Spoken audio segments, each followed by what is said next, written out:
नमस्कार। आज हम भारत के एक बहुत बड़े मिशन पर बात करने वाले हैं। एक ऐसा मिशन जो हमारी गाड़ियों और सड़कों की आप कह सकते हैं पूरी तस्वीर ही बदल सकता है। हाँ, बिल्कुल। हम सब पेट्रोल डीजल तो इस्तेमाल करते हैं, पर सोचिए अगर 2025 तक आपके पेट्रोल में 20% इथेनॉल मिला हो। यही है भारत का लक्ष्य, E20 ईंधन। और मजे की बात यह है कि कहानी यहीं खत्म नहीं होती।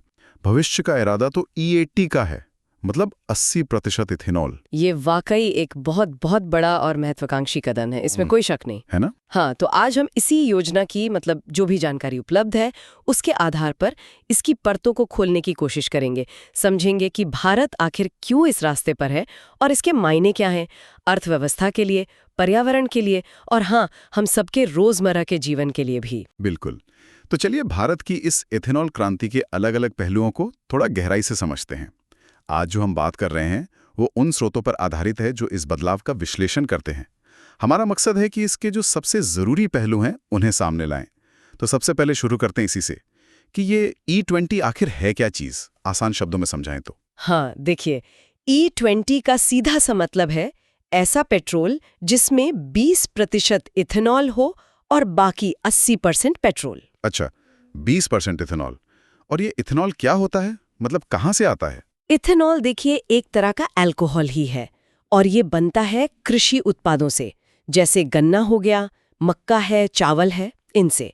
तो ये एक जैविक ईंधन मतलब बायोफ्यूल कहलाता है। बायोफ्यूल। और ये महत्वपूर्ण इसलिए है क्योंकि आप जानते ही हैं भारत अपने जरूरत का कितना ज्यादा कच्चा तेल बाहर से मंगवाता है। हाँ, बहुत ज्यादा। इस पर हर साल मतलब अरबों खरबों रुपए खर्च होते हैं। तो इथेनॉल मिलाने के पीछे एक सोच ये है कि एक तीर से कई निशाने साधे जाएं। जैसे तेल आयात पर हमारी निर्भरता कुछ कम हो, गाड़ियों से जो प्रदूषण होता है वो घटे और साथ ही हमारे किसानों को भी एक आमदनी का नया जरिया मिले। तो ये मल्टी डायमेंशनल स्ट्रैटेजी है, कह सकते हैं। कई सारे लक्ष्य एक साथ। तो इस जानकारी के हिसाब से भारत इथेनॉल पर इतना जोर क्यों दे रहा है?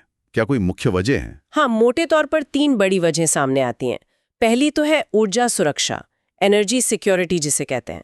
एनर्जी सिक्योरिटी मतलब अपनी ऊर्जा जरूरतों के लिए दूसरों पर कम निर्भर रहना। बिल्कुल, ये तो किसी भी देश के लिए बहुत अहमियत रखता है ना। सिर्फ अर्थव्यवस्था की बात नहीं है, ये देश की स्ट्रेटेजिक ऑटोनॉमी मतलब सामरिक स्वायत्तता से भी जुड़ा है। सही बात है। जब हम कम तेल आयात करेंगे तो हमारा जो कीमती विदेशी मुद्रा भंडार है वो बचेगा। हाँ, फॉरेन एक्सचेंज है और ये देश को बाहरी आर्थिक झटकों से भी कुछ हद तक बचाता है। बिल्कुल। अच्छा, और दूसरी वजह क्या बताई जा रही है? दूसरी बड़ी वजह है पर्यावरण। पर्यावरण, ओके। कहा जा रहा है कि इथेनॉल जो है वो पेट्रोल के मुकाबले ज्यादा साफ तरीके से जलता है। अच्छा, तो इससे क्या फर्क पड़ेगा? मतलब हमारे शहरों की हवा की जो हालत है उसे देखते हुए ये कितना महत्वपूर्ण हो सकता है? ये वाकई एक बहुत महत्वपूर्ण पहलू है।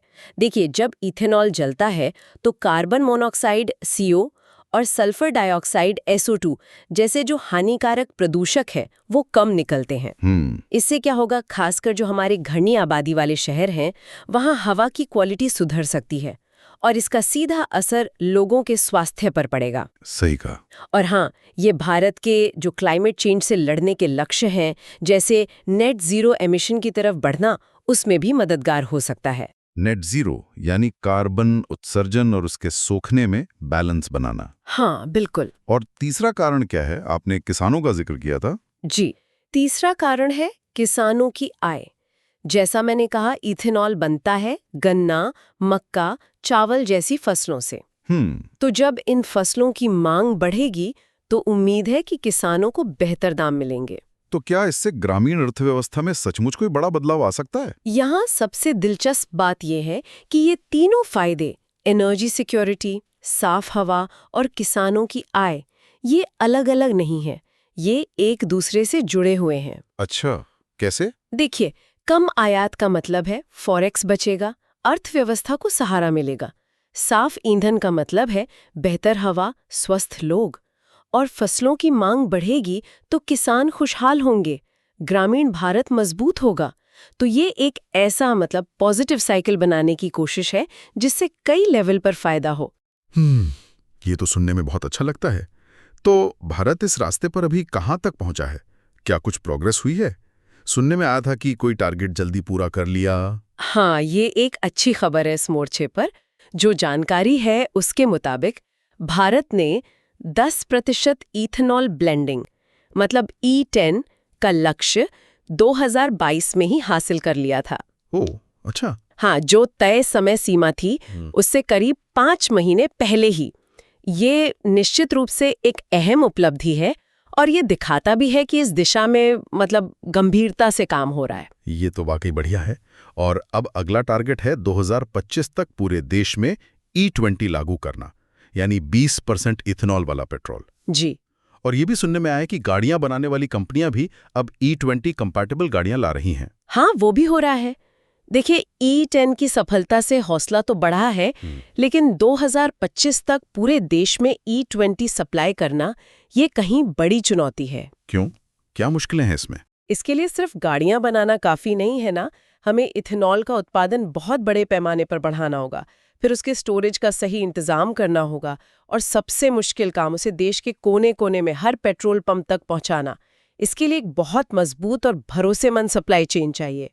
लॉजिस्टिक्स। हाँ, ये सिर्फ इच्छा शक्ति का सवाल नहीं है, ये जबरदस्त लॉजिस्टिक्स और इंफ्रास्ट्रक्चर का मामला है। समझ गया। लेकिन कहानी का जो सबसे रोमांचक हिस्सा है वो तो शायद अब आने वाला है। बताया जा रहा है कि भारत की नजरें इससे भी आगे हैं E80 ईंधन पर। हाँ। मतलब 80% इथेनॉल और सिर्फ 20% पेट्रोल। हम्म। क्या ये सचमुच मुमकिन है? ये तो मतलब ईंधन का पूरा नक्शा ही बदल देगा। E80 वाकई एक बहुत बहुत महत्वाकांक्षी लक्ष्य है। अगर भारत इसे हासिल कर लेता है तो ये उसे दुनिया के टॉप बायोफ्यूल प्रोड्यूसर्स और यूजर्स में शामिल कर देगा, जैसे ब्राजील है। हाँ, ब्राजील का नाम तो सुना है इस मामले में। सोचिए, तेल आयात के बिल में कितनी जबरदस्त कमी आ सकती है। और ये भारत का जो 2070 तक नेट जीरो एमिशन का लक्ष्य है, हाँ। उस दिशा में भी एक बहुत बड़ा, एक क्रांतिकारी कदम साबित हो सकता है।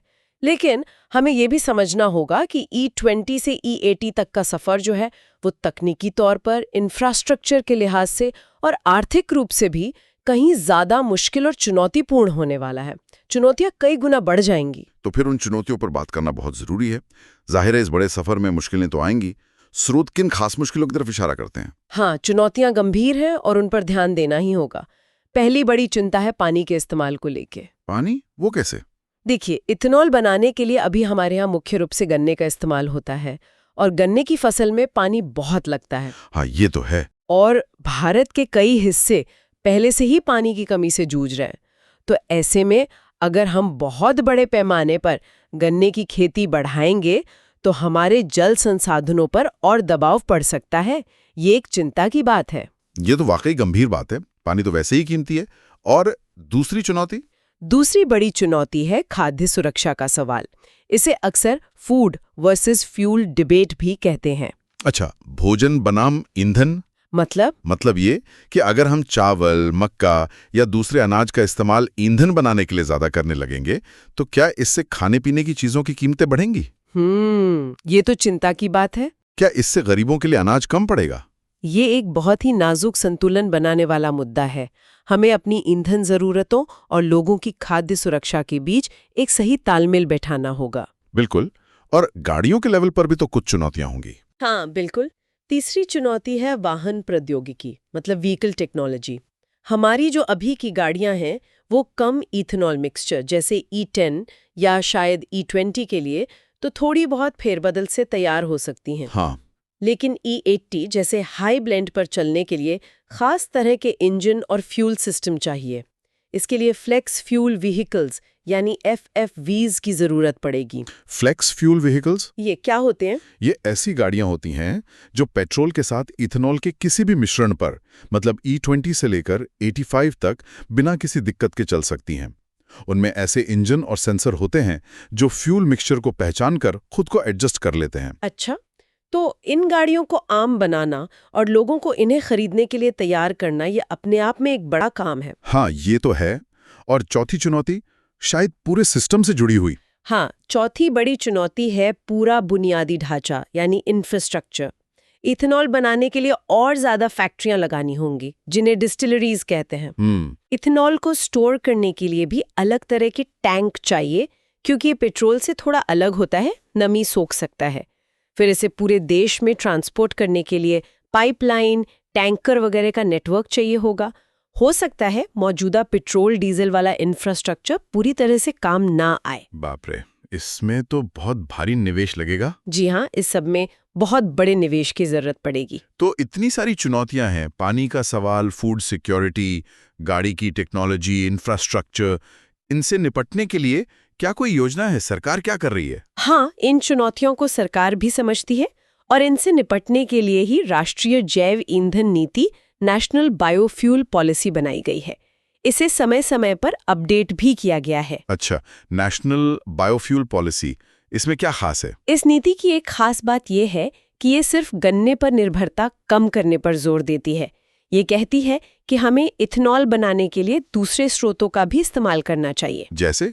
खराब हो चुका अनाज है, मक्का है, बांस है और यहाँ तक कि खेती का जो कचरा होता है जैसे पराली वगैरह, उससे भी इथेनॉल बनाने को बढ़ावा दिया जा रहा है। अच्छा, पराली से भी? हाँ, इसे सेकेंड जनरेशन या 2G इथेनॉल कहते हैं। इसका फायदा यह है कि ये सीधे सीधे खाने वाली फसलों से मुकाबला नहीं करता। तो ये जो फीड स्टॉक डाइवर्सिफिकेशन है, मतलब कच्चे माल में विविधता लाना, ये बहुत जरूरी है। हाँ, ये 2G इथेनॉल वाला आइडिया तो पानी और फूड सिक्योरिटी वाली चिंताओं को कुछ हद तक कम कर सकता है। बिल्कुल। और वो फ्लेक्स फ्यूल गाड़ियां, FFVs, उनके बारे में क्या हो रहा है? जैसा हमने पहले बात की, FFVs इस पूरी योजना की कामयाबी के लिए बहुत अहम है। हाँ, ये गाड़ियां E20 से लेकर E85 तक किसी भी मिक्सचर पर चल सकती हैं। तो जानकारी यही है कि भारत में इनका परीक्षण चल रहा है और सरकार ऑटोमोबाइल कंपनियों को इन्हें बनाने के लिए प्रोत्साहित कर रही है। जब तक ऐसी गाड़ियां सड़कों पर आम नहीं होंगी, E80 जैसे ऊंचे लक्ष्य तक पहुंचना मुश्किल होगा। सही बात है। तो अब आते हैं सबसे अहम सवाल पर, जिसका इंतजार शायद सब कर रहे होंगे। इस पूरी मेहनत का, इस बदलाव का आम आदमी की जिंदगी पर क्या असर पड़ेगा? क्या पेट्रोल सस्ता हो जाएगा? क्या हवा साफ होगी? देखिए, आम आदमी पर असर कई तरह से पड़ सकता है। अगर हम ईंधन की कीमतों की बात करें तो उसमें कमी आएगी या नहीं, ये कई चीजों पर निर्भर करेगा। अच्छा, जैसे इंटरनेशनल मार्केट में कच्चे तेल का दाम क्या चल रहा है, इथेनॉल बनाने की लागत कितनी आ रही है और सरकार की टैक्स पॉलिसी क्या रहती है। सैद्धांतिक रूप से अगर देश में बना इथेनॉल बाहर से मंगाए पेट्रोल से सस्ता पड़ता है तो उपभोक्ताओं को कुछ फायदा मिल सकता है, लेकिन इसकी गारंटी देना मुश्किल है। कह सकते हैं कि शायद थोड़ी कमी आए। ओके। और हवा की क्वालिटी, उसका क्या? हाँ, ये एक ज्यादा निश्चित फायदा हो सकता है। जैसा हमने पहले भी बात की, इथेनॉल के इस्तेमाल से शहरों में, खासकर बड़े शहरों में, एयर पोल्यूशन कम होने की पूरी उम्मीद है। तो मतलब सांस लेना आसान होगा? हाँ, साफ हवा का मतलब है बेहतर स्वास्थ्य, खासकर बच्चों और बुजुर्गों के लिए। सांस की बीमारियों पर जो खर्च होता है वो भी कम हो सकता है। ये एक बड़ा पॉजिटिव असर हो सकता है। ये तो बहुत अच्छी बात है। और किसानों के लिए अवसर? ये ग्रामीण अर्थव्यवस्था के लिए एक बड़ा बूस्ट साबित हो सकता है। अगर गन्ने के अलावा दूसरी फसलों और खेती के कचरे का भी इथेनॉल बनाने में बड़े पैमाने पर इस्तेमाल होता है तो ये किसानों की आय बढ़ाएगा। उन्हें अपनी फसलों के लिए एक नया स्थिर बाजार मिलेगा। ये उन्हें पारंपरिक फसल चक्र से हटकर कुछ नया करने का मौका देगा और शायद जो कृषि संकट की बात हम सुनते हैं उसे कम करने में भी कुछ मदद करे। लेकिन एक और बात भी कही गई थी कि गाड़ी के माइलेज पर असर पड़ सकता है। इसका क्या मतलब है? हाँ, ये जानना भी जरूरी है। देखिए, इथेनॉल में पेट्रोल की तुलना में ऊर्जा थोड़ी कम होती है। इसे कहते हैं लोअर एनर्जी डेंसिटी। अच्छा। तो इसका सीधा मतलब ये है कि 1 लीटर E20 ईंधन से आपकी गाड़ी शायद उतने किलोमीटर ना चले जितने 1 लीटर सादे पेट्रोल या E10 से चलती थी। ओह, तो माइलेज कम हो जाएगा। कितना? हाँ, माइलेज में थोड़ी कमी आ सकती है। अनुमान है कि E20 के लिए ये कमी करीब 5 से 7% के आसपास हो सकती है। 5-7%? ये बहुत ज्यादा नहीं है, लेकिन हाँ, वाहन मालिकों को इसकी जानकारी होनी चाहिए। वैसे जो फ्लेक्स फ्यूल गाड़ियां होती हैं, उन्हें इस तरह से डिजाइन किया जाता है कि ये अंतर कम से कम महसूस हो। ओके, तो ये भी एक पहलू है जिस पर ध्यान देना होगा। जी। तो कुल मिला के अगर हम देखें भारत का ये सफर आज के E10, कल के E20 से लेकर भविष्य के E80 तक, ये एक बहुत बड़ा दांव है। चुनौतियां पहाड़ जैसी हैं, इसमें कोई शक नहीं। हाँ, बिल्कुल। लेकिन अगर ये सफल होता है तो इसके फायदे भी उतने ही बड़े हो सकते हैं। हमारी ऊर्जा आत्मनिर्भरता के लिए, हमारे पर्यावरण के लिए और हमारी ग्रामीण अर्थव्यवस्था, तीनों के लिए। बिल्कुल। ये एक बहुत जटिल लेकिन उतना ही महत्वपूर्ण परिवर्तन है जिसके दूरगामी असर होंगे। इसे सिर्फ एक ईंधन नीति के तौर पर नहीं देखना चाहिए, बल्कि एक व्यापक आर्थिक और पर्यावरणीय रणनीति के हिस्से के रूप में देखना होगा। सही कहा। तो अगली बार जब कोई अपनी गाड़ी में पेट्रोल भरवाए तो ये सोचना दिलचस्प होगा कि वो सिर्फ ईंधन नहीं खरीद रहे हैं, बल्कि जाने अनजाने में भारत के एक बड़े ऊर्जा बदलाव का हिस्सा भी बन रहे हैं। हाँ बिल्कुल। और जाते जाते एक सवाल हम सोचने के लिए छोड़ जाते हैं। इस बड़े ईंधन बदलाव के साथ तालमेल बिठाने के लिए हम उपभोक्ताओं को, मतलब हम सबको, अपने व्यवहार में किस तरह के बदलाव लाने पड़ सकते हैं? सिर्फ अलग तरह का ईंधन स्वीकार करने से आगे बढ़कर क्या कुछ और भी करना होगा? जैसे क्या हमें अपनी ड्राइविंग की आदतें बदलनी होंगी? क्या गाड़ियों के रख-रखाव के बारे में कुछ नया सीखना होगा? और ये भी सोचिए कि इतने बड़े पैमाने पर जब बायोफ्यूल को बढ़ावा मिलेगा तो कौन से नए सहायक उद्योग पनप सकते हैं, या जो मौजूदा उद्योग हैं उनमें कैसे बड़े बदलाव आ सकते हैं। हाँ, जैसे इथेनॉल उत्पादन के जो सह उत्पाद होते हैं, बाय प्रोडक्ट्स, उनका इस्तेमाल, या खेती के उपकरणों में बदलाव। बिल्कुल, ये सब सोचने वाली बातें हैं कि इस एक बदलाव का असर और कहां-कहां तक जा सकता है। बहुत दिलचस्प। तो इन सवालों के साथ आज की चर्चा यहीं समाप्त करते हैं। जी।